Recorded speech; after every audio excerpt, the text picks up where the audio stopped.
자, 다 읽었죠? 네. 그 코스 세상이 헬라어로 뭐라고요? 코스모스. 코스모스. 이게 코스모스는 뭐냐면 그 질서와 차서 있게 배열하고 준비한 것. 이게 이제 율법이고 산 위의 동네. 그래서 세상의 빛이라고 하신 후에 이 세상의 구체적인 내용으로 산 위의 동네, 구체적인 내용으로 산 위의 동네에 대해서 이렇게 말씀을 하셔요. 산 위의 동네를 원문으로 보면 폴리스, 에파노, 포로스. 폴리스 도시 성읍이지. 에파노는 전치사로 어디 위에 이런 뜻이고, 그 다음에 호로스는 뭐라고요? 산 되죠. 그러면 산 위에 있는 성읍. 이렇게. 자, 율법이 선포되는 산. 산은 힘과 능력을 상징하기도 하고 신령한 정령이 살고 있는 신적인 장소라는 상징도 있습니다. 이스라엘은 산에 대한 종교적 경험이 있습니다. 방주도 아라랏 산에 머물렀고, 이삭도 이삭이 완전 오탄데. 이삭도 무슨 산? 모리아 산에서 바치라고 하셨고, 율법도 어느 산에서 받았어요? 신의 산에서. 구약의 경건한 성도들의 삶에 고난과 어려움이 닥칠 때 어딜 바라봤어요? 여호와. 우리가 여호와의 산을 바라봐야 된다고 하는 거예요. 이렇듯 산에는 아주 중요한 종교적, 신적인 은유와 상징들이 있습니다. 이걸 한마디로 말하면 여호와 하나님은 산에서 당신 자신을 뭐 하신다고요? 계시하신다. 율법이 바로 어디서 나온다? 산에서 나온다. 나머지 본문 창세기 2장 22절, 출애굽기 24장 12절, 이사야 2장 3절은 보세요. 이 페이지로 가서 산 위의 동네가 결론적으로 뭐라고요? 율법? 산 위의 동네가 지명무로 어디예요? 여호와산? 산 위의 동네가 예루살렘. 읽어요? 읽어보세요. 예수님 시대의 산 위의 동네는 구약 율법을 자신들의 선한 욕망으로 왜곡하고 국회하여 자의적으로 해석하고 가르치고 있는 예루살렘을 의미합니다. 예루살렘은 세계의 종교와 역사에서 가장 중요한 도시라고 말할 수 있습니다. 예루살렘은 유대교, 기독교, 이슬람교가 탄생한 종교적 수도입니다. 그래서 지금도 이 세 종교가 자신의 종교적 성지라고 주장하며 분쟁하고 전쟁하고 있는 지역입니다. 네. 구약 율법 종교의 성지가 어디라고요? 예루살렘. 네. 예루살렘은 사해와 지중해 연안 가운데 있는 지역으로 평지에서 약 800m 높이에 세워진 도시입니다. 네. 그래서 산 위에 세워진 동네 하면 예루살렘을 지칭합니다. 율법을 선포하고 율법의 제사를 드리고 율법으로 종교적 권력과 정치적 힘을 가지고 있는 곳이 바로 예루살렘입니다. 그래서 유대교는 예루살렘 중심으로 성전 제사가 집행되었고 율법을 연구하고 가르쳤습니다. 지금은 민주사회니까 정치와 경제와 종교가 분리되어 있잖아요. 근데 고대 시대에는 종교와 정치, 종교와 경제는 분리가 안 됐어요. 종교 집단이 정치 집단이고 그들이 경제권까지 가지고 있었으니까 어마어마한 권력이지. 고대 시대의 그 종교 그 종사자들은 엘리트들만 할 수 있었어. 오늘처럼 이렇게 개신교처럼 이렇게 뭐라 그러냐? 뭐라 그래야 되지? 나가리라 그래야 되나? 아무튼 이 학발이라 그러나 내가 하는데 서민층이 될 수 없어. 진짜 그 성골과 진골 같은 그런 사람만 그 종교적 위치에 있을 수 있었어요. 그러니까 종교는 정치, 경제, 문화를 지배하는 신이에요, 신. 지금은 다 나뉘어졌지. 예루살렘은 종교적 중심지뿐만 아니라 정치적, 경제적 중심지였습니다. 너희가 세상의 빛이란 말씀은 바로 이러한 예루살렘을 밝히는 빛이다. 너희가 세상의 빛이다 라는 얘기는 종교적, 정치적, 경제적 권력과 자본을 가지고 있는 그 율법의 현실을 폭로하고 드러내는 걸 세상의 빛이다. 그러면 구체적으로 성도가 세상의 빛이 된다는 건 뭐냐? 첫 번째로는 뭐예요? 내가 어두움이라는 걸 깨닫는 거예요. 화내가 빛이 됐다. 너희는 세상의 빛이라 그랬잖아요. 산 위의 동네를 밝힌다 그랬잖아요. 1차적인 의미는 화내 자신이 어두움에 속한 존재라는 걸 확인하는 거예요. 이해됐죠? 네. 그럼 읽어주세요. 성도가 세상을 밝히는 빛이 된다는 것에는 두 가지 의미가 있습니다. 첫째는 내가 바로 예루살렘이라는 율법의 성악구조 안에서 율법의 행위로 열심히 내 의를 세우며 살아가는 존재라는 것을 알게 됩니다. 그래서 빛이 된 것입니다. 그러니까 빛이 되었다는 것은 우선적으로 존재론적인 변화가 아니라 인신론적인 변화입니다. 쉽게 말하면 내 정신과 몸이 빛으로 변화되는 것이 아니라 이 세상과 세상에 있는 내가 어두움이라는 것을 알게 된다는 것입니다. 세상이 어두움이라는 것과 나도 어두움에 속해 있다는 것을 알게 됩니다. 그러니까 그 성도의 변화, 이 종교의 변화는 존재론적인 변화라는 얘기는 그 쉽게 말하면 윤리적, 네. 성품적, 네. 환경적 네. 이런 변화가 가 아니라 인식론이라는 얘기는 삶의 변화예요. 하나님을 역사, 우리의 현실, 그리고 성경, 관계 이런 것들을 통해서 하나님이 누구인지를 인식하고 아는 거죠. 아까 나누었던 것처럼, 아까 상담하고 나누었던 것처럼 의학자나 상담가들이 그 아픈 사람들 상담할 때 기계적으로 하는 이유 중에 하나가 사람과 영혼에 대한 이해가 없잖아요. 거기에서 이제 그런 게 나오는 것처럼 그러니까 어떻게 알고 있느냐, 어떻게 그것들을 해석하고 있느냐에 따라서 이해하는 폭이나 삶의 지평이 달라지는 거죠. 그러니까 기독교는 내가 수양하고 도덕적으로 변화돼서 이렇게 나를 이렇게 치장하고 이렇게 존경받는 어떤 그런 사람이 되는 게 아니라 이 역사와 성경과 율법, 코스모스라는 세상을 통해서 하나님이 설명해준 그 내용들을 하나하나 알아먹으면서 가는 거예요. 그래서 그 철학적으로 보면 지적인 부분이 이제 중요해요.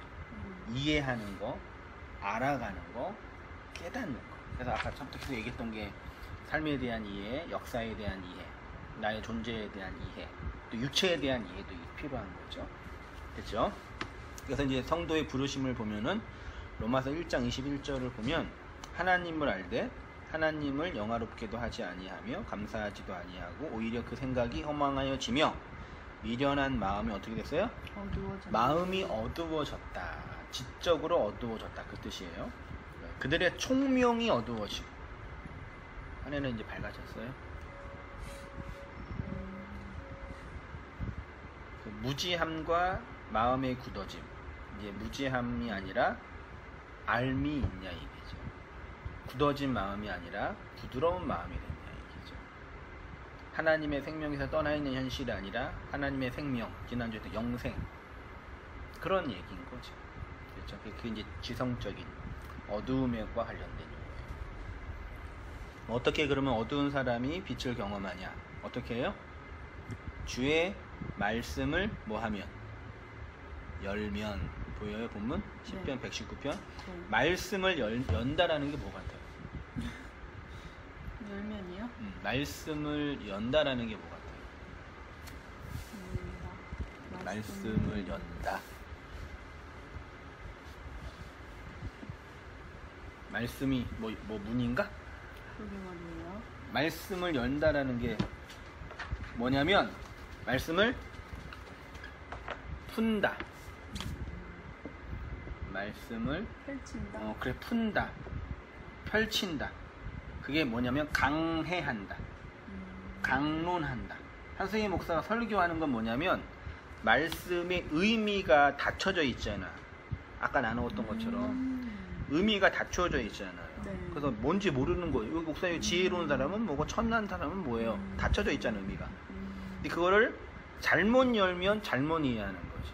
이 세상에 보편적으로 이해하는 상식과 인간의 양심으로 열면은 왜곡하게 여는 거지. 근데 복음과 진리로 여는 거죠. 네. 그 말씀을 푸는 거예요. 이런 작업이 설교나 성경 공부가 말씀을 여는 거예요. 그러니까 어두운 사람, 마음이 굳어진 사람, 무지한 사람이 하나님을 아는 지식으로 마음이 부드러워지고 총명으로 회복되어지려면 말씀을 열어야 돼요. 말씀을 연다라는 얘기는 그 사람의 그 마음도 연다라는 얘기죠. 그렇죠? 네. 그 생명이 들어가려면 여기가 열려야죠. 어느 장소에 들어가려면 문을 열어야죠. 그러면 말씀이 우리에게 들어오려면 네. 그 말씀도 열려야 되죠. 우리도 열려야 돼. 그렇죠. 그래서 주의 말씀을 열면 빛이요.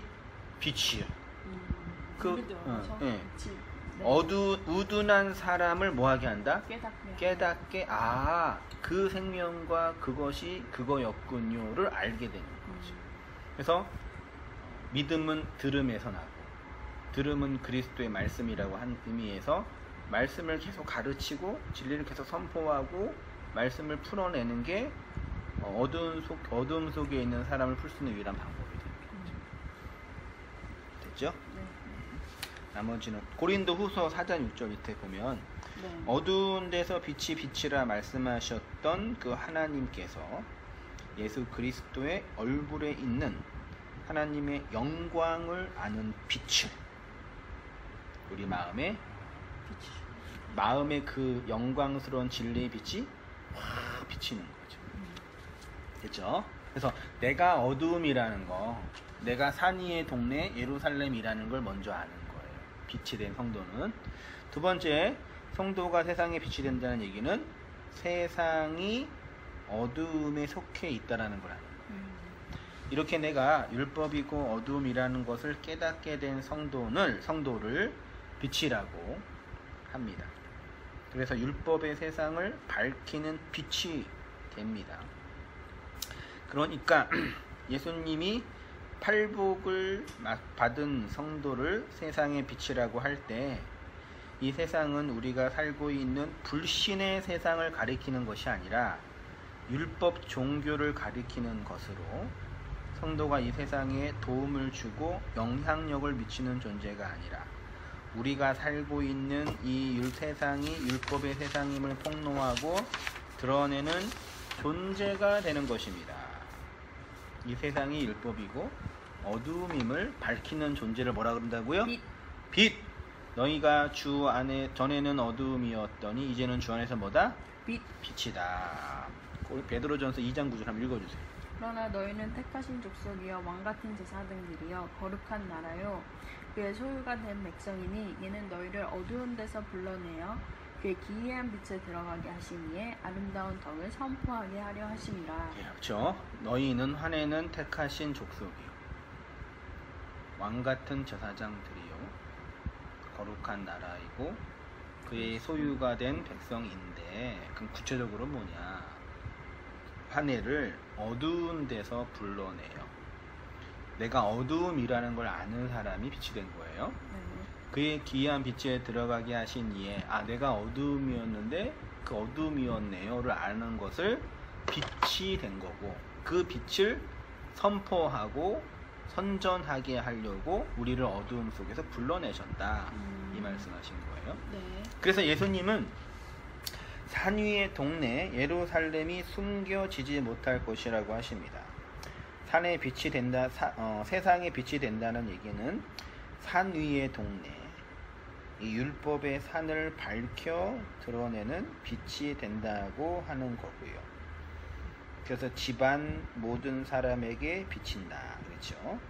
여기서 말하는 집은 뭘 상징한다고요? 성전. 율법의 성전. 하나님이 거하실 성전으로 지어져 가는 그리스도의 몸 교회를 말하고 이 성전이 예수 그리스도의 머리로 거듭나지 못하면 그리스도의 머리로 접붙여지지 않으면 옛 성전에 머물러 있는 거니까 그걸 밝혀 드러내는 거죠. 그렇죠? 14절을 보면 아까 얘기했던 것처럼 너희는 세상의 빛이다 그랬잖아. 네. 근데 갑자기 15절에는 뭐라고 나와요? 등불. 등불. 빛과 등불의 차이점. 빛은 자체적. 그쵸. 능동적으로 내는 거예요. 네. 빛을 낸다 그러지. 네. 등불은 낸다고 안 하고 뭐라 그래? 켜요. 등불을 킨다 그래. 네. 그러니까 등불은 수동적인 거예요. 네. 아까 나누었던 것처럼 우리가 힘든 이유가 능동성으로 살지 못하는 우리의 현실로 말미암아 수동적으로 살고 있는 우리의 현실이 우리를 고통스럽게 하잖아요. 네. 그렇죠? 네. 네, 예수님께서 너희는 세상의 빛이다 라고 하신 후에 그 빛에 대한 구체적인 내용으로 등불이라고 한다는 얘기는 네. 우리가 우리 스스로의 힘으로 빛을 내는 존재가 아니라 등불. 등불은 어떻게 빛을 내요? 그 기름. 등불은 어떻게 내요? 인위적으로 조작해서. 초를 얘기를 들어서 네. 초가 있고 심지가 있죠? 네. 여기에 뭘 넣어요? 기름을 넣어요. 네. 기름을 통해서 심지에 불이 나면 불이 나는 거죠. 네. 그럼 기름이 없으면 불 안 나요. 안 나죠. 그래서 네. 등불이 불을 내기 위해서는 심지와 네. 뭐가 필요해요? 기름이 필요해요. 그렇죠? 그 심지와 기름이 타서 빛이 나는 거예요. 네. 이게 성도예요. 아. 그 성도의 인생, 네. 삶이 네. 심지와 기름이죠. 네. 그러면 잘 기억해요. 네. 하나님이 화해를 빛으로 불러 주셨어요. 네. 그 빛의 구체적인 내용은 뭐예요? 등불이에요. 그렇죠? 네. 화해가 등불이라는 얘기는 어떻게 하시겠다는 의지예요. 기름을 붙이는. 내가 너를 태워서 네. 불을 내겠다. 나를 죽여서. 그럴 수도 있겠지. 내가 너라고 하면 화해의 인생이죠. 네. 그 인생을 역사라고 했잖아 우리가. 네. 현실이라고도 하고 네. 그 시간과 공간에 의해서 움직여진 우리의 역사의 현실, 네. 그 화해 존재 전체를 네. 태워서 그 빛을 낼 거야. 네. 죽인다는 거죠. 그렇게 해석해요. 그거를 알아먹는 사람을 네. 착한 행실. 아, 너 태워서 등불 내고. 하나님이 그럼 나를 태워서 불내신다고요? 그 하나님의 능동성을 나의 수동적으로 받아내서 그걸 인정하고 그렇게 살아가는 사람을 착한 성도, 착한 행실. 능동성이에요. 하나님의 능동성. 하나님의 능동적이 우리는 수동적이잖아요. 우울해져요 잘못하면. 아, 그래요? 근데 그거를 알고 네. 그 속에서 나의 능동과 네. 하나님의 그 빛을 알아먹고 그럼 하나님 그렇게 하세요. 그 길을 갈게요. 그게 생명의 길이라고. 더 우울해지나? 아, 그렇구나. 세상과 정반대예요. 네. 세상에서 말하는 하나님은 뭐냐면 네. 하나님이 나한테 힘을 주신대요. 내가 잘 되도록 이끌어 주신대요. 네. 내가 힘들 때 위로해 주신대요. 내가 원하는 거 들어 주신대요. 그런 하나님 좋은 하나님이죠. 그러면 누가 있는 거예요? 나만 있는 거예요. 나를 하나님이 이렇게 해준다는 얘기죠. 근데 진리는 하나님이 나를 진리로 태워서 빛을 낸다는 얘기예요. 근데 그거를 알아먹고 그렇게 살아가는 사람을 착한 행실이 있는 사람이라고. 그 착하게 살아야 돼. 그럼.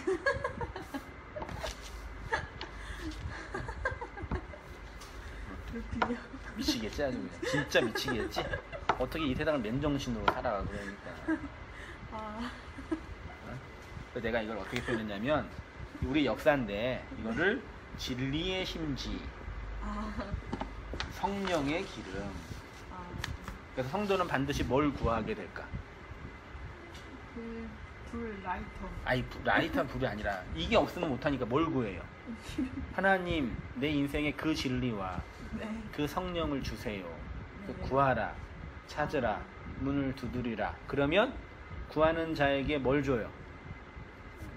성령.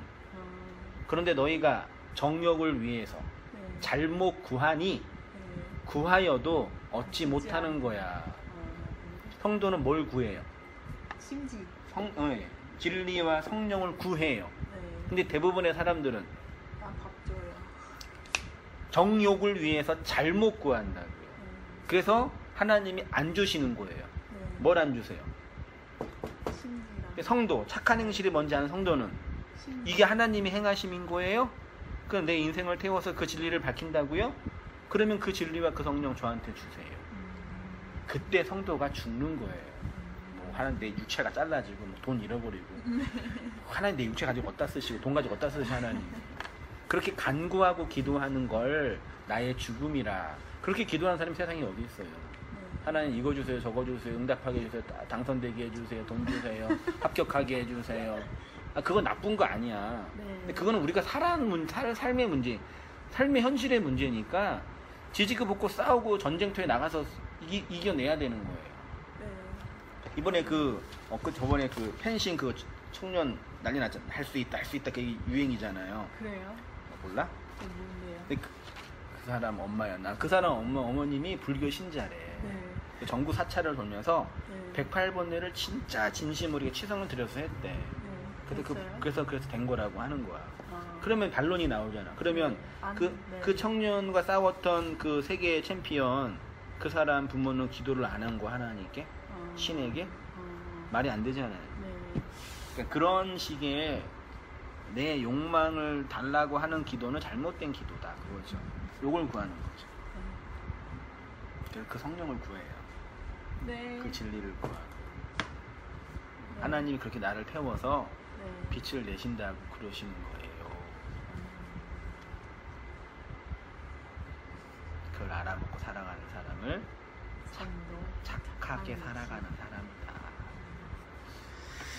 하나님만 인정해주는 사람이네요. 그러겠죠. 자, 보세요. 율법의 세상을 밝히는 7등대. 성막의 성소 안에는 꺼지지 않는 7등대가 항상 어두운 성소를 밝혔습니다. 여기에요? 네. 이 7등대는 율법의 세상을 밝히는 하나님의 진리의 빛을 상징합니다. 성소 안의 7등대는 요한계시록의 7교회, 7대적, 7영을 예표합니다. 이 율법의 세상에 하나님의 언약의 7등불이 항상 있는 겁니다. 그 다음 읽어주세요. 이 등불에는 불이 타는 심지와 기름이 항상 준비되어 있어야 합니다. 탈 심지가 없고 기름이 없으면 등불은 곧 꺼지게 됩니다. 예수님은 꺼져가는 등불을 끄지 않으신다 했습니다. 항상 등불이 이 어두운 율법의 세상을 밝히게 하십니다. 등불이 빛을 내기 위해서는 심지와 기름이 항상 있어야 합니다. 빛은 이것을 태우고 빛나는 것입니다. 결국 성도는 이렇게 등불의 심지와 기름으로 존재하는 것입니다. 이렇게 자신을 태워 불이 난다는 것을 알고 그렇게 타들어가는 성도의 삶이 곧 착한 행실이라는 것입니다. 그래서 등불 그렇죠? 이야기를 하신 후에 성도의 착한 행실에 대해서 말씀하시는 것입니다. 너희 빛이 사람 앞에 비치게 하여 그들로 너희의 착한 행실. 이 너의 착한 행실이 그 심지와 기름을 구하는 삶인데 나의 어두움을 깨닫고 그 세상의 어두움을 알게 하는 내가 빛을 낸다는 얘기는 네. 세상이 어둡다는 얘기예요. 세상이 어둡다. 그렇죠. 를 알리는 존재. 세상이 어두우니까 빛이 필요한 거잖아. 그렇죠. 그 내가 빛나고 있다는 얘기는 벌써 뭐예요? 세상이 어두운 거를 증명하는 거예요. 그럼요. 됐죠? 네. 본문은 예수님의 빛이 아니라 누구의 빛이요? 너희의 빛. 엄밀한 의미에서 성도는 예수 그리스도의 그 빛을 받은 자이지 네. 성도 자신이 빛을 내는 건 아니죠. 네. 그거를 빛을 내는 거를 발광체라 그래요. 네. 자신이 빛을 못 내는 걸 이것도 엄청난 진리네. 반사체라 그래요. 네. 자, 어두운 밤하늘에 네. 달빛이 환하게 빛나고 있어요. 네. 그 달빛은 달이 빛을 내는 거예요? 아니면 다른 것에 빛내는 것을 반사하는 거예요? 달을 빛나는 걸 반사. 달은 스스로 빛을 못 내죠. 네. 밤에 달이 빛나는 얘기는 태양의 빛을 받아서 빛나는 거예요. 네. 그럼 달은 반사체라고 그러는 거예요. 태양은 발광체라고 그러고, 달은 절대로 스스로의 힘으로는 빛을 못 내요. 생명의 씨를 가지고 있는 것, 씨를 가지고 있는 건 남자예요, 여자예요? 남자. 여자는 씨를 가지고 있지 않아. 하나님만 생명을 가지고 있고, 여자인 성도는 생명을 가질 수가 없어요. 아무리 인류의 문명과 과학의 발전에도 인간이 하지 못하는 게 있어. 빛을 내는 거요? 그래, 한마디로 뭐예요? 생명을 만들어내는 거. 인간은 있는 것들을 조립을 잘 해요. 네. 그거는 잘해. 네. 근데 있는 그 생명 자체는 만들지 못해. 인간이 그걸 모르죠. 복제는? 복제도 생명을 복제하는 거지. 생명 자체는 못 만들어. 못 만드네요. 난자 핵 자체는 못 만들어. 정자 핵 자체는 못 만들어. 있는 난자, 있는 정자를 복제해서 만들어 생명을 만드는 거예요. 이해되죠? 그러니까 어떤 인간도 아무리 과학이 발전해도 빛, 생명, 그 근원 자체는 못 만들어요. 있는 것을 종합하고 분석하고. 그래서 성경 구절 알겠어요. 이해되죠? 네. 근데 달이 환하게 빛나는 그 현실을 보면 우리 마음, 다른 사람이 뭘 확인해? 사람들이 달빛을 보면서 아, 달빛 예쁘다 그러지. 아, 저 달을 빛나게 하는 건 태양이야. 그런 생각 안 그렇게 하네요. 하는 사람이 있어요, 없어요? 없네요. 하나도 없어요. 바보 멍충이들이지. 그러네요. 신기하다. 그러니까 이 세상을 지금 리우에서 하고 있잖아요. 리우의 그 대표적인 그 뭐예요, 그게 예수상이잖아요. 네, 맞아요. 그 예수상을 보면서 올라가서 아, 멋있다 그 생각만 하지. 네. 그 예수가 그 하나님인 걸 알고 있는 사람이 어디 있어요? 그렇죠. 그게 그거네요. 달, 해랑 똑같네요. 똑같지요. 저 예수를 보면서 아, 예수님이 우리를 위해서 죽으신 그 하나님의 죽음이야? 계시의 완성이야? 그런 생각 못해요. 나의 머리를 잘라 하나님의 머리로 붙인 집 짓겠다는 하나님의 의지야? 그걸 생각하면서 그 예수상을 보고 있는 인간들이 어디 있어요? 없어. 다 놀고 먹고 술 마시고 하면서 다 사진 찍고 그러고. 대단하세요. 이해되죠? 네. 그걸 알아먹고 그 빛으로 살아가는 성도를 착한 행실이라 하자 얘기지. 성도가 그러합니다. 보여요? 하나님의 빛을 받아 어두움이라는 이 세상에서 자신을 태워 빛을 내는 존재가 바로 성도. 그것을 예수님은 성도의 착한 행실. 이 성도의 착한 행실이 하나님께 뭐가 돼요? 영광. 이 세상에 하나님의 그 빛을 받아 그 빛을 반사하는 성도가 거의 없다라는 얘기죠. 있긴 있지. 어딘가 누군가 우리는 돼야 되겠지만 많이 없죠. 그렇죠? 그 일을 하라는 얘기죠. 하나의 존재로 돈도 벌어야 되고 지금 안 벌어도 되지만 병도 나야 되고 일상도 해야 되지만 그럼 하나의 개인적인 일들이고 이 세상의 육체의 일들이고 본질적인 그 일을 하라는 얘기죠. 그거는 가난한 사람이나 부유한 사람이나 어린아이나 어른이나 어떠한 사람에게도 보편적으로 이루어져야 할 일인 거예요. 그래서 성도는 자신의 역사를 통해서 진리의 심지와 성령의 기름을 항상 준비하는 거죠. 그건 어떻게 해요? 하나님이 주셔야지만 가능한 거예요. 그래서 구하고 찾고 문을 두드리는 그 약속을 구하는 삶을 살아간다 라는 얘기입니다. 그게 성도의 착한 행실이고요. 착하게 살아가야 돼요. 그냥 예를 들어서 설교 말씀 진리를 알았어. 착한 행실이 뭔지 알았잖아요. 그럼 엄마한테 가가지고 엄마 우리 착하게 살아야 돼. 그럼 어머니 뭐라고 그러죠? 그래 착하게 살자 그럴 거 아니에요. 네. 근데 환혜가 이해한 착함과 네. 어머님이 이해한 착함은 달라요, 같아요? 다르죠? 다르죠. 그게 이제 문제. 그러니까 용어 가지고 싸울 필요가 없어. 또 지난주에 얘기했던 그 집사님이랑 네. 신학적 논쟁할 필요가 없어. 문제가 아니에요. 말하자면 그분이 생각하는 착함이랑 네. 성경과 복음이 말하는 착함은 다르기 때문에. 네, 그래서 말을 안 해요. 다른 거 아니까. 말해봤자 그래서 설명을 좀 들어야지 이게 한마디. 벙어리만 되는 거지. 그렇게 그 착한 행실로 진리의 성령, 진리의 말씀과 심지어 성령의 기름을 구하면서 빛을 내면서 살아가는 거. 네. 힘들고 어려우니까 만나서 위로받고 모여서 말씀 나누고 또 배우고 까먹으니까 그런 과정도 해 나가는 것입니다. 네. 소감, 한 줄 소감. 완전 재밌어요. 완전 재밌어요. 그 뭐지?